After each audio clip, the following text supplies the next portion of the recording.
Hello, I'm Ros Atkins. The World Cup may be over, but World Cup Have Your Say certainly isn't. Well, not until the end of the hour anyway, and we're not short of things to talk about. It wasn't one for the purists yesterday in Soccer City, but 116 minutes into the game, Iniesta took control. It's broken for Fabregas. Now it's Iniesta. This is it. That's the goal. Spain have surely won the World Cup. And that was enough to send all of Spain into seventh heaven. Unsurprisingly, concerns about the quality of the game were not foremost in people's minds there, and inevitably there was joy and pain in the final. It wasn't to be third time lucky for the Dutch. To 74 and 78 they can add 2010, and the fact they overachieved this time round appears to be of little consolation. As they were in the game though, the Dutch are still on the defensive, this time about their physical approach. Nigel de Jong's full-studded assault on Alonso being one of many dirty tackles. Do you think they went too far in their attempts to shut down the Spanish midfield? So does action need to be taken after what some of you are calling anti-football? Or should we accept finals will always be tense, tetchy affairs? We're live and you're welcome to join in. Here's how. Call us on country code 44 2070 83 72 72. You can text us from your mobile phone on country code 44 7786 20 60 80, or you can email us at worldhaveyoursay@bbc.com, or add a comment on the blog at worldhaveyoursay.com. We're also on Twitter and Facebook. You can get all of our details through worldhaveyoursay.com. And keeping me company here in the studio is Graham Poll, former Premier League and international ref. Great to see you, Graham. Thanks for coming on. Thanks, Ross. And we're also going to be starting off with guests in Madrid and in Nairobi. But first of all, let me pull up this email from Mary in Nigeria. She says, the match fell short of a World Cup final standard. A lot of cards were given out. The Dutch had their opportunities and they misused them. Well, Doreen is with us in Nairobi. She's a women's footballer. She plays for Werder Bremen in Germany, has also represented Kenya, and she's a FIFA ambassador. Doreen, do you think this game was worthy of a World Cup final? Yes, of course, and I believe that, the best team won, and the best teams made it to the final. This has been a different World Cup compared to the last World Cups, like the one in 2006, whereby we've seen big teams being eliminated earlier in the group stages, and that was just unbelievable. So you say the whole tournament was unbelievable, including the final. Iñaki's with us from Madrid. Iñaki, have you got any concerns about the style of play that we saw? I thought the final was quite poor indeed. It was just like a childhood game. It was just a lot of dirty tackles, just not much football really, and the chances were very clear, but they just kept on missing. So you just wonder whether it was going to be a 0-0 stalemate. And Graham, lots of people have been complaining there were too many cards, but what else could Howard Webb have done?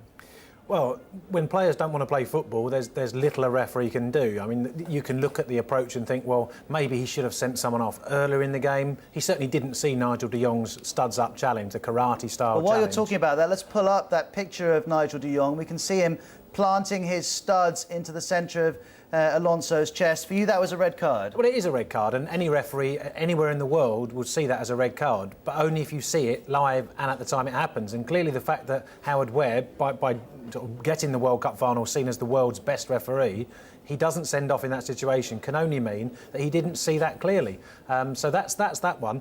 There was other situations with Van Bommel perhaps and Robben perhaps where you could find a red card, and that's something that people look at and say maybe the referee should have found a red card earlier to say to the players if the yellow isn't effective then we'll try a red. But that's very easy from the armchair and very difficult when you're refereeing what's seen as the ultimate football match, and you know the headlines will be ref spoils showpiece final. But that's interesting. We were on BBC World News while the game was taking place, and Doreen, lots of people were emailing saying don't send anyone off, we want to have a good final. Do you think the referee has a responsibility to keep the players on the pitch?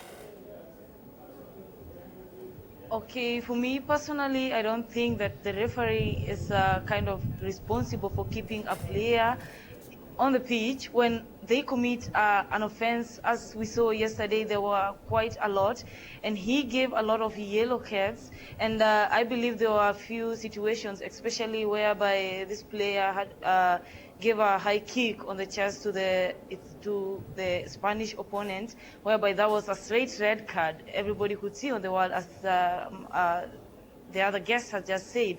And of course, an offense is an offense, big or small. It just depends on how the referee is going to take it on. I can see, as you're speaking, Doreen, I can see Graham just nodding. And that's right. Is it in any circumstance the ref should just should respond to an offence, whatever's happening? But by laws of the game, and the laws of the game don't stipulate whether something happens the first minute or the last, whether you're allowed to send off or not. They don't say if it's the World Cup final you shouldn't be sending off. It's the same law, whatever the game, wherever it's at. However, we live in a very different world, a media-wise world where we live in a blame culture, and a referee is a human being who goes, I don't want to be reading the headline that says ref spoils match. Yeah. And I think people have recognised that, and the reports that I've read, not just in England but worldwide, generally and largely have been supportive and sympathetic to Howard in his approach.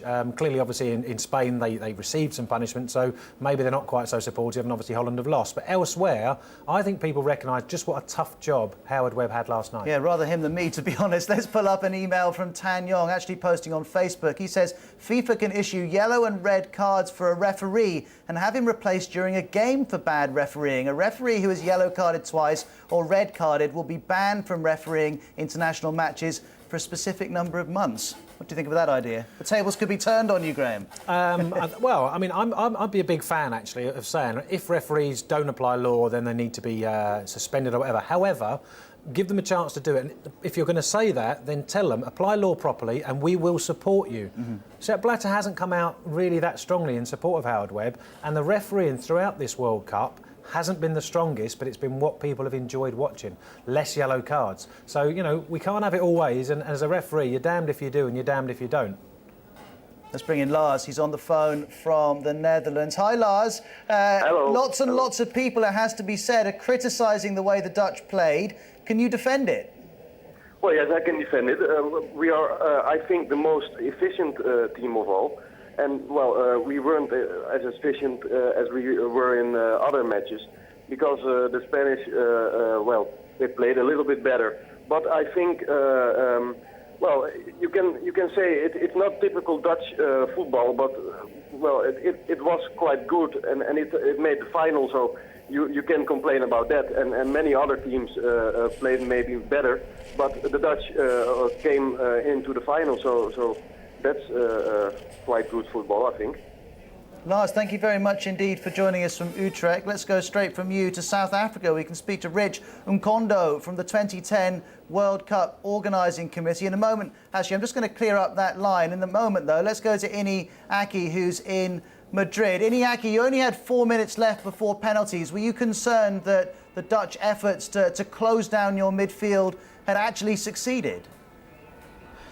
Well, obviously it was quite tough to watch that game where Spain was obviously trying hard and it just seemed that Holland was going to take the game away just from doing pretty much nothing at all. And as you say, it was quite likely that he was going to go into penalties, and I believe everyone had just that fear.